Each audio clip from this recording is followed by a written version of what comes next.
what are you doing under here? Don't you know you're not supposed to be under a 2017 Ford GT? Don't you know this is Ford only? Don't look, don't look. Anyway, hi, this is Steve from Panavia. We're doing something that nobody on the outside has done. We've got the Ford GT in the air. This is a 2017 Ford GT, and we're reviewing some interesting technical things on the car because eventually these cars will change hands and move to new owners and things. And we found some rather interesting artifacts that we're going to talk about today. First of which is, let's say you have a Ford GT and you want to do an oil change on the thing. Well, how do you do that?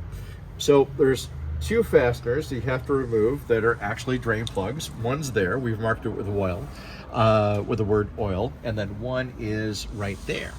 This also has a dry sep tank and oil coolers and things like that.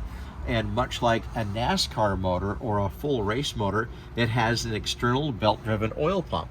But you'll notice that the belt-driven oil pump is driven by a rubber cog belt. And then after a certain amount of years, those are going to become dried out, nasty, and brittle and break. But if you follow the belt and the tensioner, which the belt, the pump and the tensioner are relatively easy to get to once you remove the 438 bolts to get the carbon fiber panels off, and we won't show you that. To be able to replace that drive belt, it's almost an engine out service. It's a transmission out service. We actually have to pull the transaxle out far enough to be able to wiggle in the new belt because the oil pump belt is driven off the crank off the motor. Many supercar fans might remember things like the older Ferraris. Well, I say older as in 1980s, not as in 1960s. But they had a timing belt service that had to be done on the car, and the engine had to come out. And the 355 Ferraris, also in the late 80s, early 90s, had a similar situation. So congratulations, Ford, on taking after Ferrari and having something where you have to pull a transmission to be able to service an oil component. The filter itself is rather basic canister design on the side of the block. Not a big deal there, but this little guy is $77 from Ford, and you have to basically get approved from Ford to be able to buy that oil filter. Nobody else has a crossover or says they have a crossover, primarily because nobody else is supposed to work on this besides Ford personnel.